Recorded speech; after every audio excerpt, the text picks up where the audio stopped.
He'd been half-dozing in the pilot's cradle of the cartographer, his 60th birthday 3 weeks past, and his body reminding him of it with a persistence that no amount of zero-G therapy could fully silence.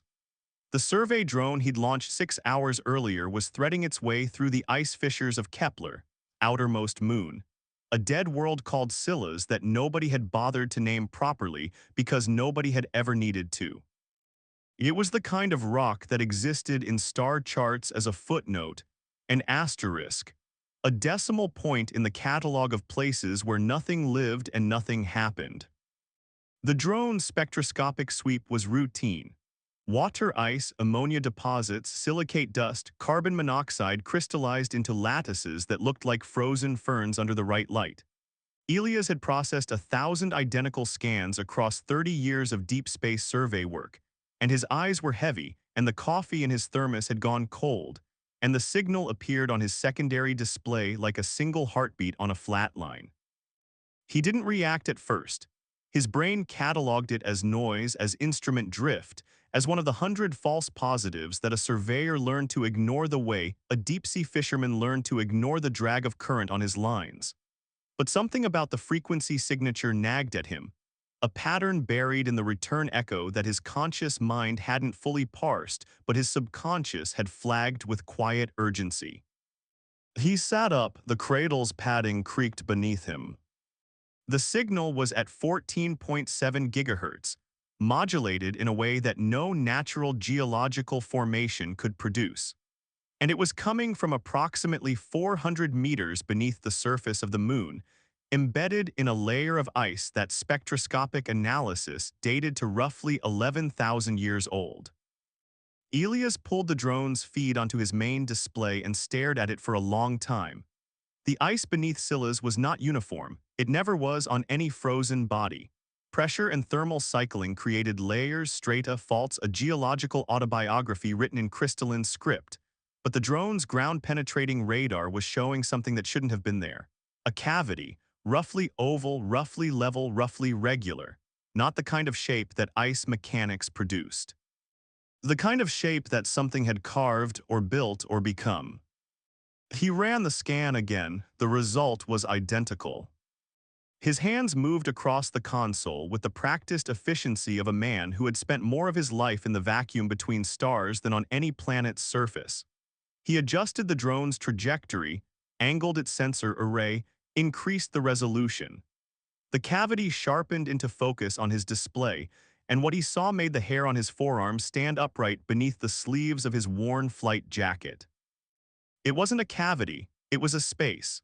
A contained, bounded, structurally coherent space roughly 800 meters long and 200 meters wide, with internal subdivisions that the radar was beginning to resolve into what looked like corridors, chambers, bulkheads. The geometry was wrong for a natural formation in every conceivable way. It was right for only one thing. The drone's AI flagged a match before Elias could finish the thought himself. The structural signature had a 73% correlation with human-built spacecraft architecture, not modern architecture, not anything from the expansion era or the colonial period or even the early FTL trials. The closest matches in the database were theoretical reconstructions of pre-expansion orbital habitats, designs that existed only as simulations and archaeological extrapolations from Earth's earliest spacefaring civilizations. Pre-expansion, that meant older than the diaspora, older than the first colony ships, older than the recorded history of humanity's reach beyond the solar system by several thousand years. Elias stared at the percentage match glowing on his screen and felt something shift in his chest, a sensation he hadn't experienced in years. Not since Miriam had died, not since Sarah had stopped returning his messages. It was the feeling of being present at a moment that mattered, of standing at the edge of something that would change the shape of everything that came after it. He began repositioning the cartographer for a closer orbit. The moon Scylla's was unremarkable from above. Its surface was a pale gray-white, scarred by impacts that had accumulated over billions of years with no atmosphere to erase them. It orbited a gas giant that was itself a faint reddish-brown smudge in the perpetual twilight of Kepler's outer system, far enough from its star that the sun appeared as merely a bright point, barely distinguishable from the surrounding field of stars. The gas giant's magnetic field bathed the moon in a thin veil of radiation that gave its ice a faint, sickly luminescence visible only to instruments. Elias brought the cartographer into a stable orbit 200 kilometers above the surface and deployed 3 more survey drones. He knew he should report the finding. Protocol required him to transmit his survey data to the colonial authority within 48 hours of any anomalous discovery, and this was anomalous by any standard that had ever been written. But something held his fingers still over the comm array. An instinct he'd learned to trust across 3 decades of solitary work. The quiet certainty that some discoveries needed to be understood before they could be shared. He spent the next 14 hours mapping the structure beneath the ice with every sensor the cartographer possessed. The results confirmed his initial scan and then went far beyond it. The object was a ship. There was no longer any reasonable doubt. The internal geometry was unequivocally architectural, with a central spine, lateral compartments, what appeared to be engine housings at the rear, and a forward section that his instruments could not fully penetrate due to some kind of dense material that scattered the ground-penetrating radar returns. The ship was enormous, larger than any vessel in the current colonial fleet, larger than the orbital stations at Helios or New Gibraltar. Its hull, or what remained of it, appeared to be constructed from an alloy whose composition didn't match anything in the cartographer's materials database. The ice around it had frozen in layers, sealing it like an insect in amber, and those layers told a story that Elias could read the way a geologist reads rock faces. The ship had been there for a very long time. It had settled into the ice gradually, perhaps over centuries, and the ice had grown around it, encasing it completely until nothing remained on the surface to suggest that anything lay beneath. But the signal was still there, steady as a metronome emanating from somewhere deep inside the forward section. It was not a distress beacon. It was not a navigation pulse. It was not any classification of signal that Elias systems could identify, and yet it was clearly, unmistakably artificial, and it had been broadcasting continuously for what his calculations suggested could be as long as 11,000 years. Nothing human-built was supposed to be that old. Nothing human-built was supposed to be that large. Nothing human-built was supposed to be here, in a system that humanity had only reached in the last 200 years, buried beneath the ice of a moon that had never been visited, never been surveyed, never been anything more than a coordinate in a database that nobody consulted. Elias pulled up the star charts on a secondary display and traced the route backward from Kepler 442 to human space. Even at the theoretical maximum speed of the earliest FTL drives, which were barely capable of reaching neighboring stars, a ship from the pre-expansion era could not have traveled this far. The distance was simply too great. And yet the ship was here, and it was human, and it was old beyond the boundaries of what human oldness was supposed to mean. He made his decision at 1822 ship time, after 6 hours of deliberation that consisted mostly of sitting in the pilot's cradle and staring at the forward section of the buried ship on his display, watching that persistent signal pulse like a slow, patient heartbeat. He was going down there. The cartographer was not designed for surface operations. It was a survey vessel built for orbital work, with a hull rated for the thermal gradients of deep space but not for the mechanical stresses of a powered descent through an atmosphere, even the thin residual exosphere that clung to Scylla's surface. But it had a landing capability, theoretically, in emergency situations. The manual described it as a controlled crash with a favorable outcome. Elias had never used it. He wasn't entirely certain anyone had. He spent 4 hours modifying the drone deployment bay to accept a single-person pod he could assemble from salvage components. The pod was crude, unpressurized, with barely enough life support for 8 hours, and a hull that would survive the descent only if the thermal shielding he'd improvised from the drone bay's radiation panels held together. It was, by any reasonable assessment, a terrible idea. He climbed into it at 2240, sealed the hatch, and launched. The descent through Scylla's exosphere was silent and violent in equal measure. The pod's instruments screamed data at him that he didn't have time to process.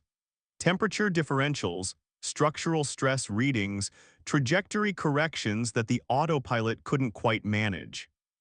The ice surface rushed up at him with the indifferent speed of gravity, and he fired the braking thrusters 2 seconds later than the optimal window because he'd been watching the ground-penetrating radar feed instead of the altimeter, and the radar was showing him the buried ship in greater detail than he'd ever seen, its corridors and chambers appearing like the skeleton of some vast leviathan preserved in crystal.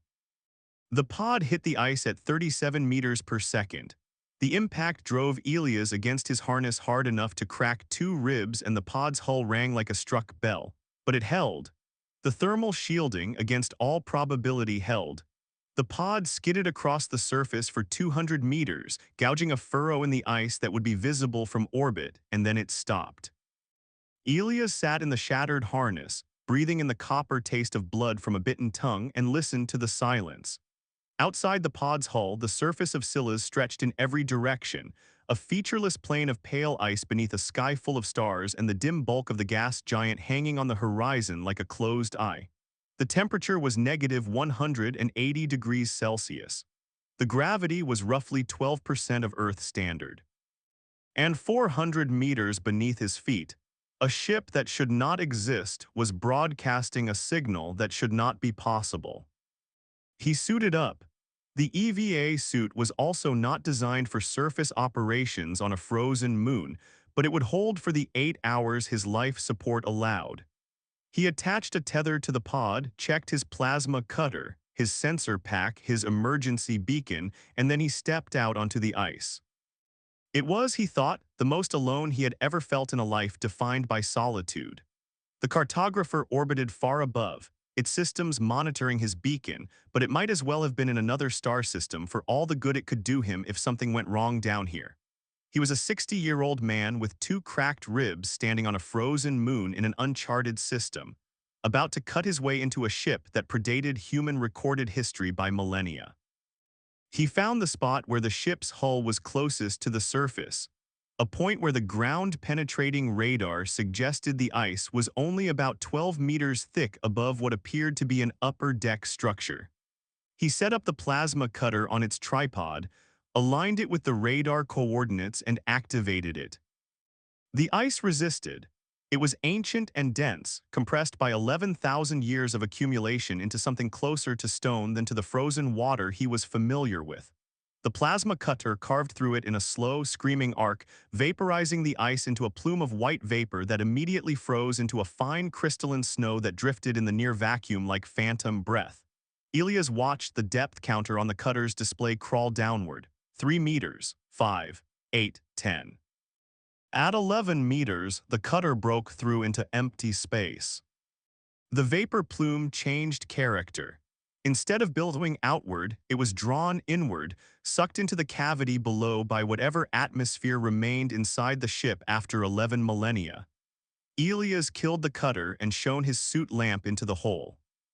He saw darkness. Then, as his eyes adjusted, he saw the faintest suggestion of geometry. A ceiling, a wall, the edge of a corridor stretching away into shadow, and he saw something else. A faint blue glow, barely visible, pulsing with the same rhythm as the 14.7 gigahertz signal. It was coming from deeper inside the ship, down the corridor, from the direction of the forward section. Elias lowered himself through the hole. The interior of the ship was cold, but not as cold as the surface. His suit sensors read negative 112 degrees, a difference that suggested some residual thermal energy still existed within the vessel, some process, however faint, that was generating heat after 11,000 years of entombment. The air was thin, barely measurable, but it was there. a trace atmosphere of nitrogen and argon with no detectable oxygen. The ship was not pressurized, but it was not a perfect vacuum either, and that fact alone was extraordinary. Something was maintaining a minimal environment. He stood in what had once been a corridor and looked around with the slow, careful attention of a man who understood that he was standing inside a question that had no answer yet. The walls were covered in a material that his suit sensors couldn't identify. Not metal, not ceramic, not any composite he recognized. It was smooth and dark, almost black, with a faintly iridescent quality that made it seem to shift color when he moved his head. There were no visible seams, no rivets, no panels. The corridor had been grown, not assembled, or perhaps manufactured with a technology so far beyond his frame of reference that the distinction was meaningless. There were markings on the walls. Not text exactly, but symbols arranged in horizontal lines at regular intervals, spaced as if they were meant to be read by someone walking along the corridor. Elias photographed them with his suit's recording system and moved on, following the blue glow. The corridor opened into a larger space that his mind initially refused to categorize. It was a chamber, roughly circular, perhaps 40 meters in diameter, with a ceiling that rose to a point overhead like the inside of a dome. The walls were covered in more of the symbols, but here they were larger, more elaborate, arranged in patterns that seemed almost decorative. And set into the floor of the chamber in a perfect circle at its center was a device. It was perhaps 3 meters across and rose from the floor to about waist height. It was made of the same dark material as the walls, but its surface was covered in fine lines that glowed with the same blue light Elias had been following. The lines moved, not randomly but in patterns. Spirals, waves, branching structures that reminded him of neural pathways or river deltas or the root systems of ancient trees. The light pulsed, and as he watched, he realized that the pulse was not random either. It had a rhythm, a cadence. It was the signal. The 14.7 GHz broadcast was being generated by this device, translated from whatever form it took within the ship's systems into an electromagnetic pulse that could penetrate 400 meters of ice and reach the void above. Elias approached it slowly, his boots leaving faint impressions in a thin layer of frost that had accumulated on the deck over the millennia. As he drew closer, the patterns of light on the device's surface changed. The spirals contracted. The branching structures reorganized. The blue glow intensified slightly, and Elias had the unmistakable sensation of being observed. He stopped 2 meters from the device and stood very still. A voice came from everywhere and nowhere. Not from the device specifically, not from the walls or the ceiling, but from the air itself, as if the ship were speaking through its own atmosphere. It was not a language Elias recognized, but it was unmistakably language.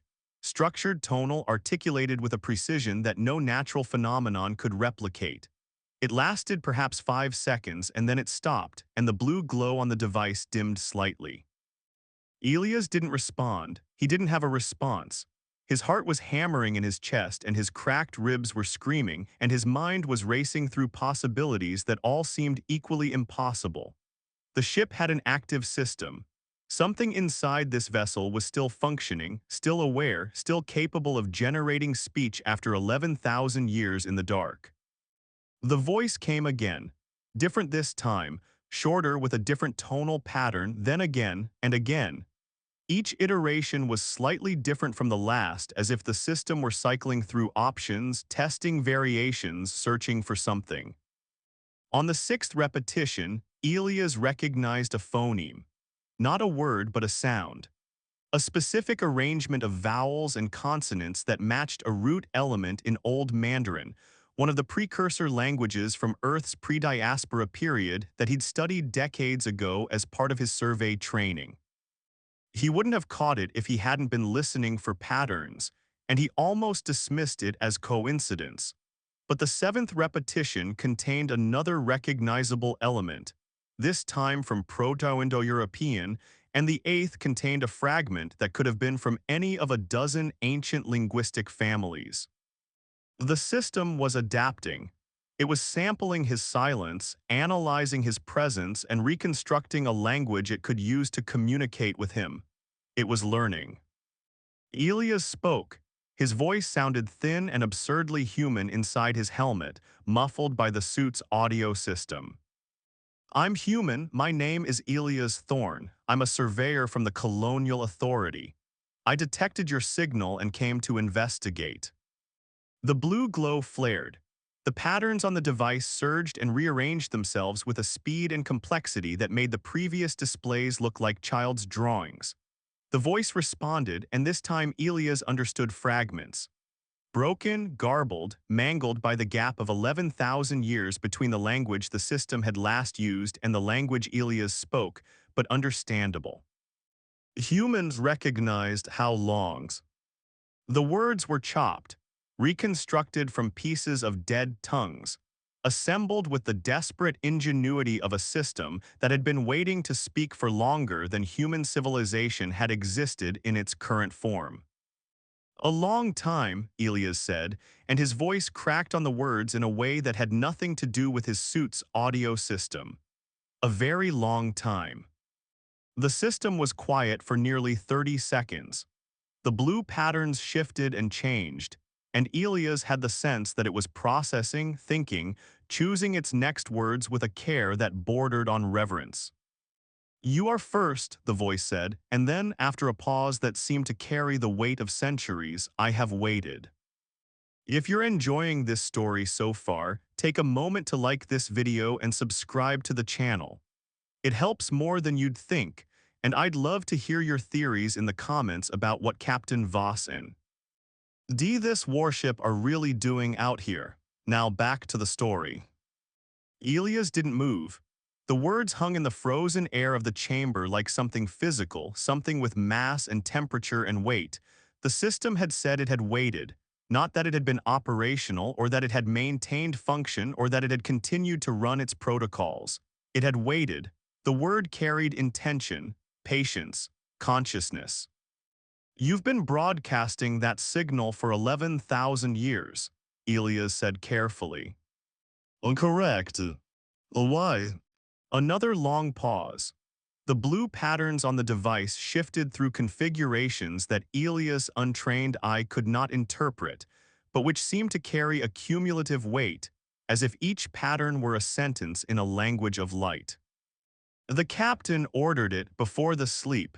The signal must remain so that someone would come." Elias felt the hairs on the back of his neck rise beneath his suit. "The captain, there's a person on this ship." "Oh yes, is alive." The pause this time was longer than any that had come before. The blue glow dimmed almost to darkness, and Elias had a moment of irrational fear that the system was failing, that 11,000 years of waiting had finally caught up with it, and it was going dark in the moment between his question and its answer. Then the light returned, steadier than before, and the voice spoke with a clarity that startled him, as if the system had used the pause to refine its linguistic model to a new level of precision. "The captain is in cryptosleep in the forward section. The preservation systems have maintained him continuously since the ship was sealed. His vital signs are within acceptable parameters. He is alive." Elias stood in the frozen chamber of an impossible ship and tried to reconcile what he was hearing with everything he knew about the universe. Cryptosleep technology, as he understood it, had a maximum reliable duration of approximately 500 years. Beyond that, cellular degradation, crystal formation in tissues, and cumulative radiation damage made revival statistically improbable. The idea that a human being had been maintained in cryptosleep for 11,000 years was not merely improbable. It was, by every medical and technological standard he knew, impossible. "Take me to him," he said. The system led him through the ship, not with words but with light. As Elias moved back into the corridor, the walls began to glow with soft blue lines that traced a path forward, branching at intersections, guiding him deeper into the vessel. He followed them, and as he walked, he began to understand the scale of what he was moving through. The ship was not merely large. It was a city. The corridors opened into chambers that his suit lamp could not fully illuminate. Hangar bays with ceilings lost in shadow, workshops with equipment he couldn't identify, living quarters with personal effects frozen in place as if their occupants had simply stepped out for a moment and never returned. He passed a mess hall where tables were still set with what had once been food, now desiccated and crystallized into unrecognizable shapes. He passed a medical bay where surgical instruments hung in sterilization racks, pristine and waiting. He passed a chamber that his sensors identified as an armory, and the scale of the weapons stored there made him stop and stare. These were not personal weapons. These were ship-mounted systems, turrets and projector arrays and devices whose function he could only guess at, and they were designed on a scale that suggested the ship they belonged to was not a survey vessel or a transport or even a warship in any sense that Elias understood the term. This was a weapon itself. The entire vessel, from its hull to its core, had been designed as a single integrated combat system of a magnitude that made the colonial authorities' finest warships look like fishing boats. Who had built this? Who had needed something like this? And why had it been buried beneath the ice of a moon at the edge of nowhere waiting? The blue light guided him through a final set of blast doors that opened at his approach, sliding apart with a smoothness that was offensive in its perfection after 11 millennia of silence. Beyond them was a corridor shorter than the others, more narrowly focused, its walls covered in denser concentrations of the symbols he'd seen earlier. The symbols here were larger, more complex, and as Elias walked past them, his suit's recording system captured everyone, though he knew that deciphering them would be the work of lifetimes. The corridor ended in a single door. It was different from the others, darker, denser, made of a material that seemed to absorb light rather than reflect it. The blue guide lines converged on it and stopped. The 14.7 gigahertz signal Elias realized was coming from just beyond this door. The pulse was stronger here, close enough that he could feel it in his teeth, a faint V. Vibration in his jaw that had nothing to do with temperature or fear. The door opened. The room beyond was small compared to the chambers he'd passed through, perhaps 10 meters by 10 meters, with a low ceiling that gave it an intimate, almost personal quality that felt profoundly out of place in the vast architecture of the ship. The walls were dark, but the blue glow was everywhere here, emanating from every surface in patterns so fine and complex that they looked like the circuitry of some impossibly advanced microchip scaled up to room size. At the center of the room was a pod. It was not like any cryptosleep pod Elias had seen. Modern units were clinical things, all white polymer and transparent lids and blinking status displays. This was something else entirely. It was a structure roughly 2 meters long and 1 meter wide, rising from the floor on a pedestal of the same dark material that composed the rest of the ship. Its surface was covered in the blue light patterns, but here they were concentrated, dense, moving with a fluidity and complexity that made the patterns in the corridor look like static images by comparison. The pod had no visible lid, no seam, no opening. It appeared to be a single solid piece, grown or formed in place, and the patterns on its surface pulsed with a rhythm that Elias recognized immediately as a heartbeat. Not the signal's rhythm, a human heartbeat. He approached the pod and looked down through the blue-lit surface. Beneath it, visible through a material that was transparent but not in any way he could explain, was a man. He was perhaps 40 years old, with a face that carried the particular kind of wear that Elias recognized from his own mirror. Not age exactly, but experience, the accumulated weight of decisions made under pressure and losses that never fully healed. His hair was dark, cut short, and his features were composed in the particular stillness of deep sleep. He wore a uniform of some kind, dark fabric with insignia that Elias' recording system captured, but that he couldn't interpret in the blue light. He looked alive, not preserved, not suspended, not frozen in the state of clinical death that cryptosleep required. He looked like a man who had gone to sleep on a quiet evening and would wake in the morning with no awareness that anything unusual had occurred. The preservation system, Elias said quietly, addressing the ship. How does it work?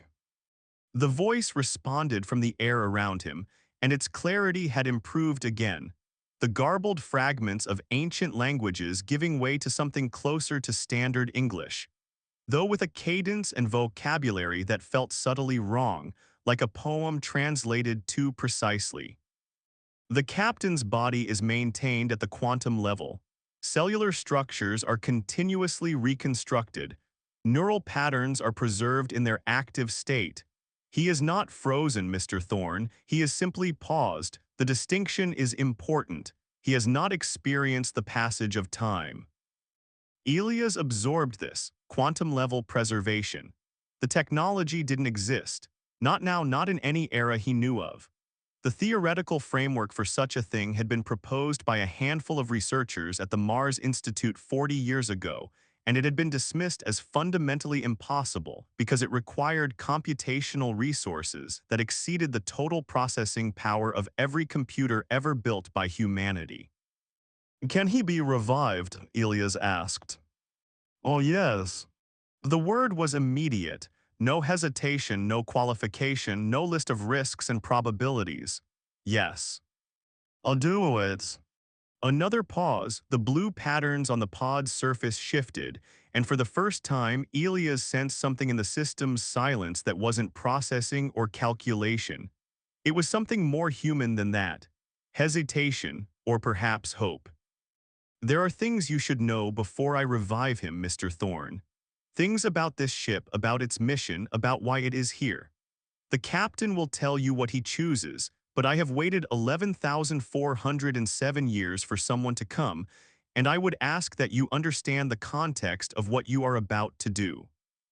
Elias pulled a sampling kit from his suit's utility belt, and without thinking about it, began collecting ice crystals from the thin frost on the deck. It was a surveyor's reflex, the need to gather data even in moments of overwhelming significance, and the small, mechanical act grounded him enough to think clearly. "Tell me," he said. The ship told him.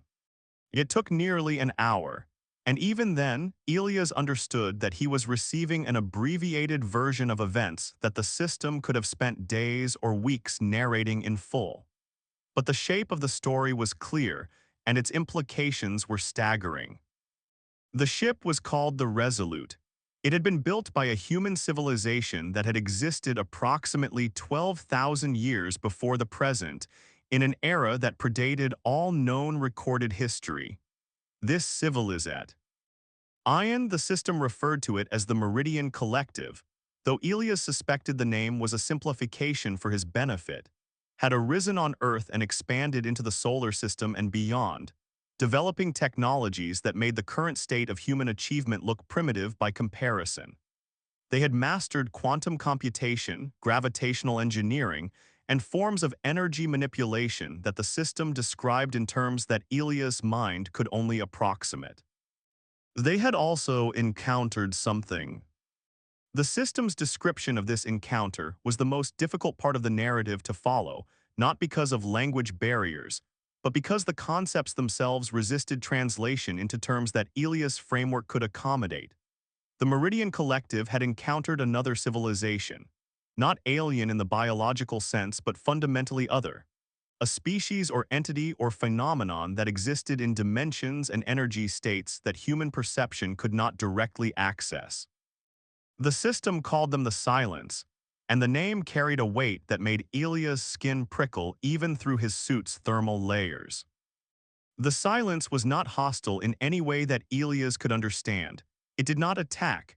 It did not threaten. It simply absorbed. Worlds that fell within its influence didn't burn or shatter. They went quiet. Life continued, but in a diminished state. Simpler, smaller, less aware, as if some essential quality of consciousness and complexity was being gently and irreversibly removed. The Meridian Collective had watched this happen to 3 of their outer colonies before they understood what they were facing. And by the time they understood, the Silence had already begun to encroach on their core systems. The war that followed had lasted 200 years. The Meridian Collective had thrown everything they had at the Silence. Weapons that operated on principles Elias couldn't follow, strategies that involved the manipulation of spacetime itself, sacrifices on a scale that the system narrated with a flatness that felt like grief compressed to the density of a neutron star. And they had lost. Not quickly, not dramatically, but slowly, inevitably, the way an ocean loses water to evaporation. The silence couldn't be fought because it wasn't an enemy in any conventional sense. It was a process, a force of nature, an entropy that targeted not matter or energy but the complexity of mind itself. The Resolute was not a warship in the sense that it had been built to win the war. It had been built to survive it. It was the last of a class of vessels designed to carry the seed of human civilization beyond the reach of the silence, to find a place where the Meridian Collective's knowledge and culture could be preserved until such time as humanity, whatever humanity remained, could find it again. It had not reached its destination. The silence had found the Resolute before it could complete its journey, and the captain had made a decision. Rather than risk leading the silence to whatever refuge the ship might have found, he had driven the Resolute into the ice of this moon, sealed it, put himself into cryptosleep, and ordered the ship's AI to broadcast the signal that would one day bring someone to find him. He had been waiting to deliver a warning. Elias sat on the deck of the forward chamber with his back against the wall and stared at the pod containing a man who had been asleep since before the pyramids were built, and he tried to feel the appropriate magnitude of what he had learned. He couldn't. The scale was too large.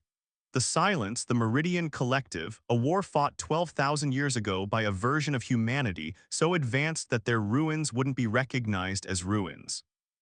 It was too much to integrate in a single sitting, and his cracked ribs were throbbing, and his A-tower life support clock was ticking. "Awake him," Elias said again. The blue patterns on the pod surged. The heartbeat rhythm changed, accelerating slightly, and Elias saw the man's chest rise and fall for the first time. A single slow breath that fogged the inside of the pod's surface and then cleared. The patterns shifted again, more rapidly now, and the man's face moved. Not woke, moved, his brow furrowed, his fingers twitched. His lips parted, and Elias saw the faintest movement of his tongue against his teeth. The unconscious gesture of a man tasting the air after a long sleep. Then his eyes opened. They were brown, ordinary human.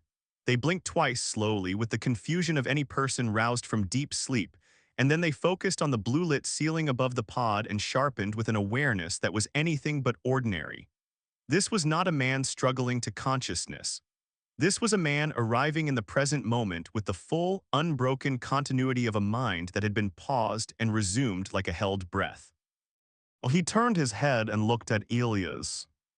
For a long moment, neither of them spoke. The captain's eyes moved over Elias' suit, his helmet, his sampling kit, the frost on the deck, with a calm, assessing attention that reminded Elias of the few times he'd met combat veterans. Men who had learned to see everything in a room before they let themselves feel anything about what they saw. "You're not Meridian," the captain said. His voice was rough from disuse but clear, and the English was perfect, though accented in a way that Elias couldn't place. Not any accent he'd ever heard, but something older, stranger, with vowel shapes that seemed to belong to a different phonetic universe. "No," Elias said, "I'm from the Colonial Authority. It's been a long time, Captain." The captain sat up. The pod's surface retracted around him with the fluid precision of water draining, and he swung his legs over the side and stood, and he did it with the easy physicality of a man who had gone to sleep in good condition and woken in the same state, as if the 11,000 years between had been a weekend nap. He was tall. Taller than Elias by several inches, and he moved with a stillness that made him seem heavier than he looked, as if gravity bent more strongly around him than around other things. "How long?" he asked. Elias told him. The number didn't seem to land at first. The captain's expression didn't change. He stood in the blue-lit chamber in his ancient uniform and received the information the way a person receives a weather report. Noted, filed, acknowledged. Then he closed his eyes and something happened to his face that Elias would never forget as long as he lived. It was not grief exactly, though grief was part of it. It was not shock, though shock was there too. It was the expression of a man who has been holding his breath for 11,000 years and has just been told that he can finally exhale. And the exhalation carries with it everything he had been holding. The war, the loss, the duty, the solitude, the weight of being the last ember of a fire that the world had forgotten.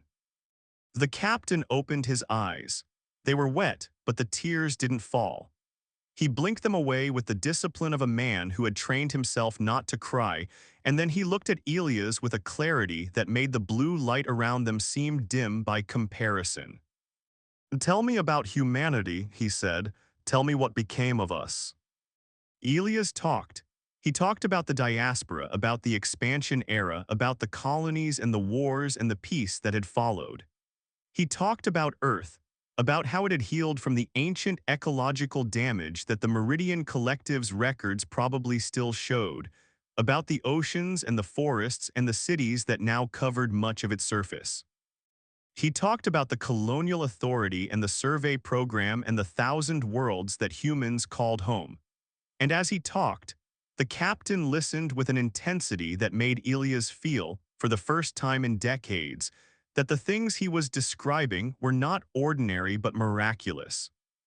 The captain asked questions, precise, technical questions about FTL mechanics, computational architecture, energy production, weapons technology. Elias answered what he could and admitted what he couldn't, and the captain's expression shifted gradually from attentive to something more complex. A mixture of relief and sorrow and a kind of bemused pride, as if he were listening to a child describe an elaborate sandcastle they'd built, impressed by the effort but aware of how much more was possible. "You rebuilt from nothing," the captain said when Elias had finished. "After everything was lost, you found your way back to the stars on your own. Do you understand what that means?" "We're not back to where you were," Elias said. "Not even close. The technology on this ship is centuries beyond anything we have." "No," the captain interrupted, and his voice carried a firmness that silenced Elias more effectively than any volume could have. "You don't understand. The Meridian Collective didn't earn what we had, we found it. Artifacts, ruins, fragments of knowledge left behind by civilizations we never identified. We built our civilization on foundations we didn't create and couldn't fully understand. When the silence came, we discovered that our technology was a house of cards. Impressive to look at, but without a foundation of genuine comprehension. We could use the tools, but we didn't know how they worked, and when the tools failed, we had nothing to fall back on." He paused, and his gaze drifted to the blue-lit walls of the chamber, seeing something that Elias couldn't. "You built everything you have from first principles," the captain continued. "You earned it. Every kilometer of FTL travel, every colony, every piece of technology you describe, you understand it. You built the foundation yourself. That makes you stronger than the Meridian Collective ever was." Elias didn't know what to say to that. He was a surveyor, not a philosopher, and the idea that humanity's comparatively primitive state was somehow a strength rather than a weakness was counterintuitive to everything he'd spent his career observing. But there was a conviction in the captain's voice that couldn't be dismissed, the weight of a man who had watched a more advanced version of humanity fail and had had 11,000 years to understand why. "The silence," Elias said, "is it still out there?" The captain's expression hardened. The softness that had crept into his face during their conversation receded, replaced by something harder, older, the look of a man who had spent 200 years fighting an enemy that couldn't be fought. "That's why I'm here, that's why I waited." The Resolute carries a record of everything the Meridian Collective learned about the silence. Its behavior, its patterns, its vulnerabilities. We never found a way to defeat it, but we found ways to slow it, ways to push it back, ways to protect against its influence.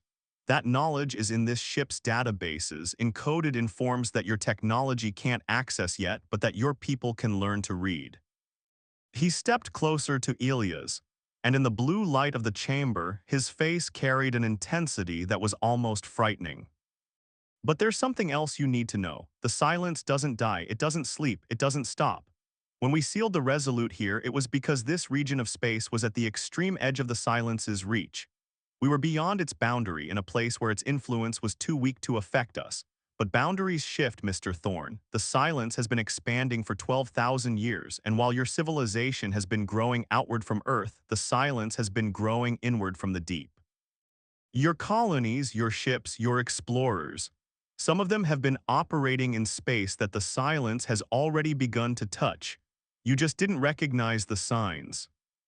Elias felt a coldness that had nothing to do with the temperature of the room settle into his chest.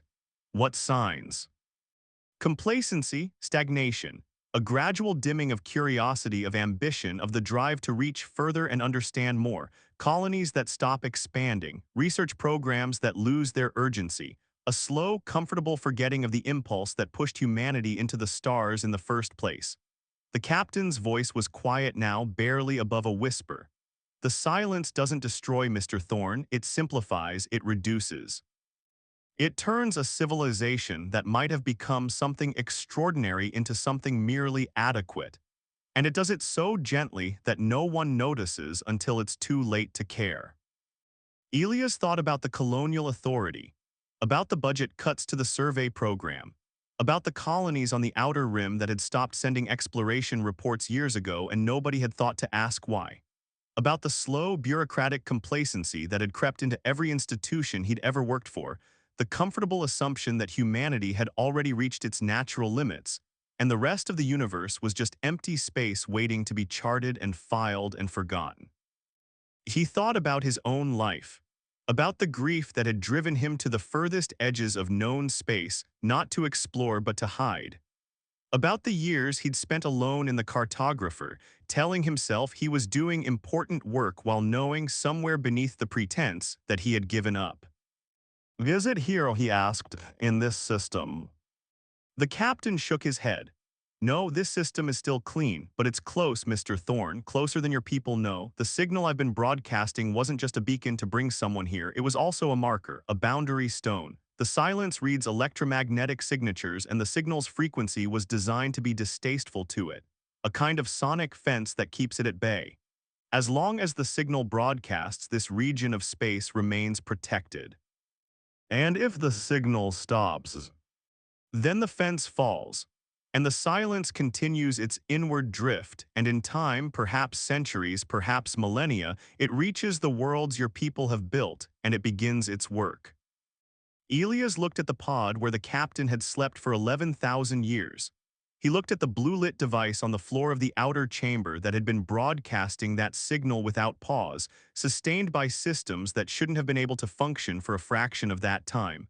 He thought about the resilience it represented, not just the technology but the choice, the decision of one man to go to sleep in the dark and trust that someone someday would come. "You can't keep broadcasting forever," Elias said. "Eventually the systems will fail." "Eventually," the captain agreed, "but not soon, and now that you're here the equation changes.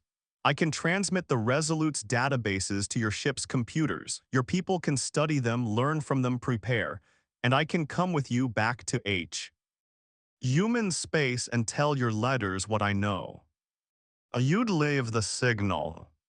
The captain was quiet for a moment. When he spoke, his voice carried a texture that Elias recognized. The sound of a man letting go of something he'd been gripping for a very long time. "The signal has done its job. It brought you here, and the data I carry is more important than the signal ever was. A fence can hold back an encroachment, but only for a time. What humanity needs is not a barrier but a weapon.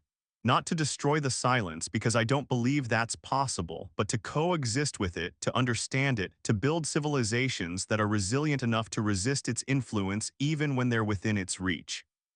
That knowledge is in this ship, and it's been waiting for someone who could use it."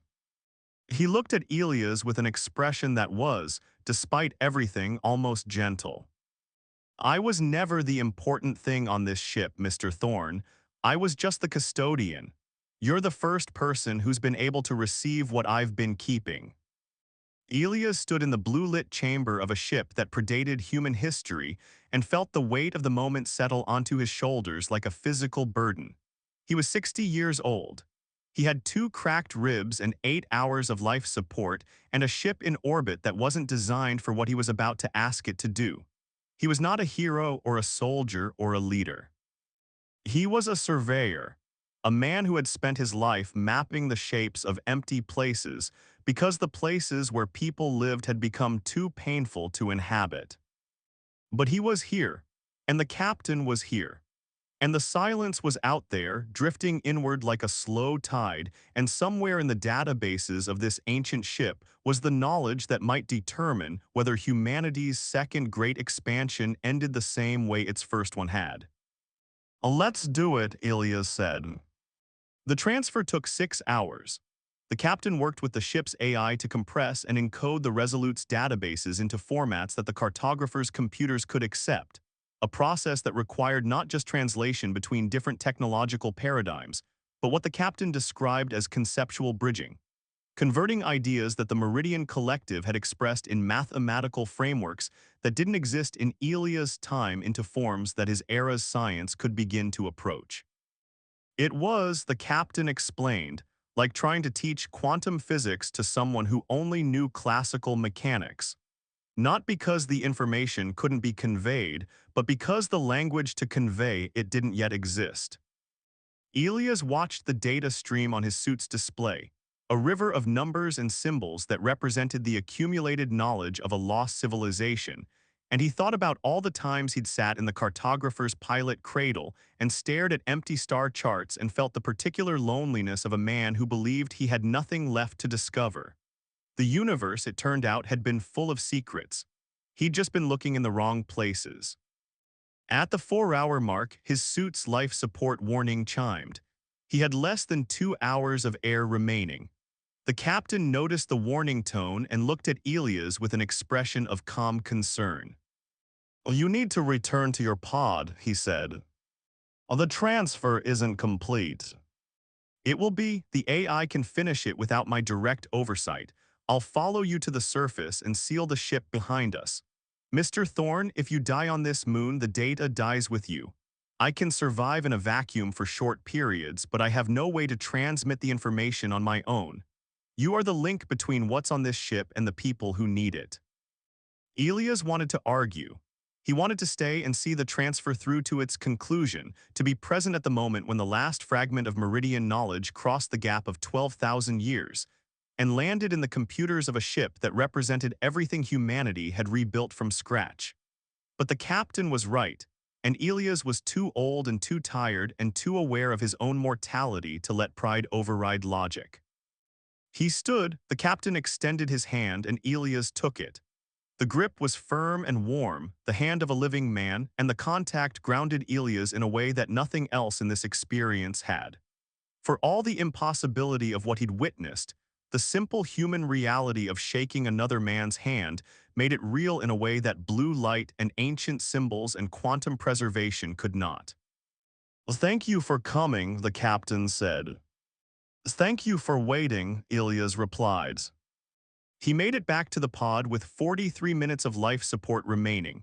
His ribs screamed with every movement, and the climb back up through the ice shaft he'd cut with the plasma cutter was the hardest physical thing he'd done in 20 years. But he made it, and he sealed the pod, and he watched on his suit's display as the data transfer completed. A final burst of numbers that filled the cartogra. Furs receiving buffer to capacity and then stopped, cleanly, completely, as if a door had been closed. The pod's ascent was smoother than its descent, assisted by the remaining fuel in its thrusters and the low gravity of the moon.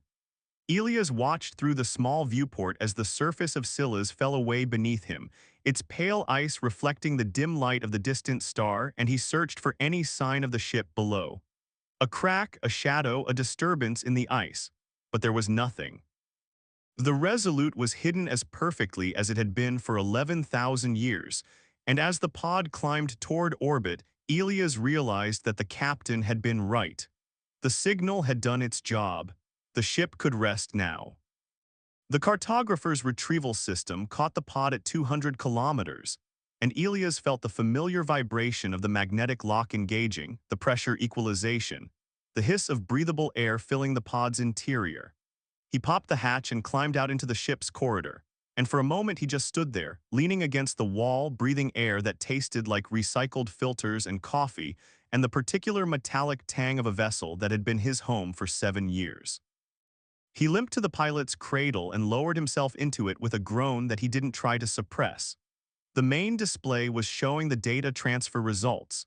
Terabytes of information in formats he couldn't read, algorithms and equations and data structures that would take teams of researchers years to decode. But buried in the transfer log, he found a single file that had been separated from the rest and marked with a priority flag. It was a text document, written in standard English, and its author was listed as Captain Adrien Voss, Meridian Collective Deep Space Service, Commanding Officer TCS Resolute. Elias opened it. It was a letter, not a report, not a briefing, not a military communication. A letter, addressed to whoever found the ship and written in a voice that was personal and direct and carried none of the formal distance that the ship's AI had used. Voss wrote about the war, about the people he'd lost, about the moment he'd realized that the Resolute was the last ship left and that the only choice remaining was not victory but preservation. He wrote about the decision to seal himself in cryptosleep, the conversation he'd had with the AI about the odds of anyone ever finding the ship, and the quiet faith he'd chosen to place in a future he would never see. He wrote about humanity, not the Meridian collective version but the species itself, the strange, stubborn, endlessly creative species that had crawled out of the mud of a small blue world and looked up at the stars and refused to accept that the distance was too great. He wrote that he believed in them, not in their technology or their armies or their institutions, but in the thing that drove them forward when everything rational suggested they should stop.